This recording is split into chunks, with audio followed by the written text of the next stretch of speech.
Welcome friends. Bhagyalakshmi இன்னைக்கு எபிசோடில் பார்த்தோம் அப்படின்னா கணேசன் அந்த எக்ஸிபிஷனுக்கு வராரு. பாக்கியா கணேசன் வாசலில் நின்றுட்டு இருக்கிறத பார்த்துடுறாங்க. அமிர்தாவுக்கு ஒரு வேலை கொடுத்து கிச்சனுக்குள்ளே அனுப்பிடுறாங்க. இப்போ வெளியில் வந்து கணேசன்ட்ட பேசுகிறாங்க.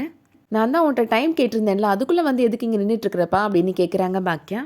நீங்கள் எதுவும் செஞ்ச மாதிரியே எனக்கு தெரியலையே அப்படின்னு சொல்லிட்டு இருக்கிறாரு கணேசன். நீங்கள் ஏதாவது பண்ணணும், இல்லை அப்படின்னா எனக்கு தோன்றதை நான் பண்ணிடுவேன் அப்படின்னு மிரட்டுற மாதிரி பேசுகிறாரு. இதுக்கிடையில் இப்போது செலியன் ஜெனியோட அப்பாவை மீட் பண்ணுறதுக்காக ரெஸ்டாரண்ட் போயிருக்கிறாரு.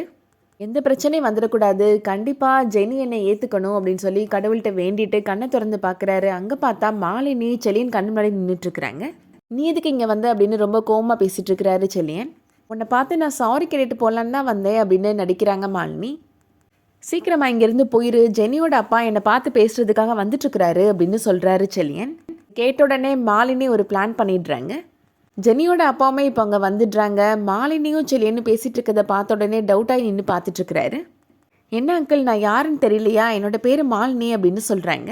தெரியாமல் வீட்டுக்கு வந்து நடந்த விஷயங்கள்லாம் நான் சொல்லிட்டேன், அதனால தான் உங்கள் பொண்ணு கோவிச்சிட்டு உங்கள் வீட்டுக்கு வந்துட்டாங்க அப்படின்னு சொல்கிறாங்க மாலினி.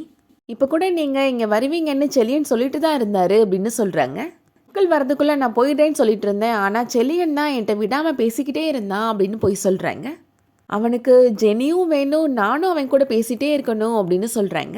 நீ வழக்கம் போல் வீட்டுக்கே வந்திருக்கலாம் செல்லியா அப்படின்னு சொல்கிறாங்க. அங்கிள்கிட்ட பேசி முடிச்சுட்டு சீக்கிரமாகவே நைட்டு வீட்டுக்கு வந்துரு அப்படின்னு சொல்லிட்டு அங்கேருந்து போயிடுறாங்க மாலினி. மாலினி சொன்னது எல்லாமே உண்மைன்னு நம்பிடுறாரு ஜெனியோட அப்பா. உண்மையிலேயே நீ அழுறதை பார்த்த உடனே திருந்திருப்ப, உனக்கு ஒரு வாய்ப்பு கொடுக்கலான்னு தான் நான் வந்தேன் அப்படின்னு சொல்கிறாரு ஜெனியோட அப்பா. நீனும் தப்பு பண்ணுறதை விடலை, தொடர்ந்து பண்ணிட்டு தானே இருக்கிற அப்படின்னு கோபப்படுறாரு. அவன் சொல்கிறதெல்லாம் உண்மை கிடையாது அங்கிள், நான் உங்களுக்கு எக்ஸ்பிளைன் பண்ணுறேன் அப்படின்னு சொல்லிட்டு இருக்கிறாரு செலியன். இனிமேல் என்ன பண்ணணும்னு எனக்கு தெரியும் அப்படின்னு கோவப்பட்டு அங்கேருந்து கிளம்பி போயிடுறாரு ஜெனியோட அப்பா. நேராக செலியன் இப்போது வீட்டுக்கு போகிறாரு. போய் பாக்கியாவை ஹக் பண்ணி அழ ஆரம்பிச்சிடுறாரு. என்னப்பா நடந்துச்சு, எதுக்கு அழுற? உன்னை ஜெனியோட அப்பா எதுவும் திட்டினாரா அப்படின்னு கேட்குறாங்க பாக்கியா. அவர் என்ன 4 அடி அடித்தா கூட வாங்கிப்பேம்மா அப்படின்னு சொல்கிறாரு செலியன். அங்கிளை பார்க்குறதுக்காக நான் ரெஸ்டாரண்ட் போயிருந்தேன் இல்லைம்மா, ஆனால் அங்கே அங்கிளுக்கு முன்னாடி அந்த மாலினி என்னை பார்க்க வந்துட்டாமா அப்படின்னு சொல்கிறாரு. சத்தியமா அவள் எப்படி அங்கே வந்தானே எனக்கு தெரியாதுமா அப்படின்னு சொல்கிறாரு செலியன். அவன் என்கிட்ட சாரி கேட்க வந்ததா சொன்னாமா, நானும் அதை நம்பிட்டேம்மா அப்படின்னு சொல்லிட்டு இருக்கிறாரு செலியன். ஆனால் ஜெனியோட அப்பாட்ட நான் ரொம்ப தப்பானவன் சொல்லிட்டாமா அப்படின்னு சொல்லி அழுறாரு. அவரும் கோபப்பட்டு அங்கேருந்து போயிட்டாருமா, இனிமேல் என்னோட வாழ்க்கையில் ஜெனியும் பாப்பாவும் பார்க்கவே முடியாதுல்ல அப்படின்னு சொல்லி ரொம்ப ஃபீல் பண்ணி அழுறாரு. பாக்கியா இப்போது செலியனை சமாதானப்படுத்துகிற மாதிரி பேசிகிட்டு இருக்கிறாங்க. உங்கள் அப்பாவும் நீ பண்ண தப்பு தான் பண்ணினாரு அப்படின்னு சொல்கிறாங்க பாக்கியா. நான் எந்த அளவு ஹர்ட் ஆனேன்னு உனக்கே தெரியும்ல அப்படின்னு சொல்லிட்டு இருக்கிறாங்க. ஆனால் அவர் அதை நினச்சி ஒரு தடவை கூட ஃபீல் பண்ணதே இல்லை, ஆனால் நீ செஞ்ச தப்பை நினச்சி ஃபீல் பண்ணிட்டு இருக்கிற அப்படின்னு சொல்கிறாங்க பாக்கியா. கண்டிப்பாக ஜெனி உன்னை தேடி வருவா, நீ நம்பிக்கையோடு இருப்பா அப்படின்னு சொல்லி சமாதானப்படுத்திட்டு இருக்கிறாங்க.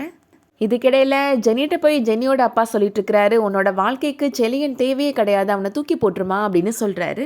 செலியனை பார்த்து பேசலான்னு நான் போனப்போ நான் வரேன்னு தெரிஞ்சும் எனக்கு முன்னாடி அந்த மாலினி கூட உட்காந்து கொஞ்சம் பேசிகிட்டு இருக்கிறான் அவன் அப்படின்னு சொல்லி ரொம்ப கோவமாக பேசிகிட்டு இருக்கிறாரு. அதை கேட்டு ரொம்ப அதிர்ச்சியாக நின்றுட்டு இருக்கிறாங்க ஜெனி. அதோட இன்னைக்கான எபிசோட் முடியுது. செலியன் திருந்திட்டாருன்றத ஜெனி உணர்ந்து செலியனை ஏற்றுப்பாங்களா, வெயிட் பண்ணி பார்க்கலாம். இந்த வீடியோ பிடிச்சிருந்துச்சுன்னா லைக் பண்ணிக்கோங்க. சீரியல் அப்டேட்ஸ்க்கு நம்ம சேனலை சப்ஸ்கிரைப் பண்ணிக்கோங்க. தேங்க்ஸ் ஃபார் வாட்சிங்.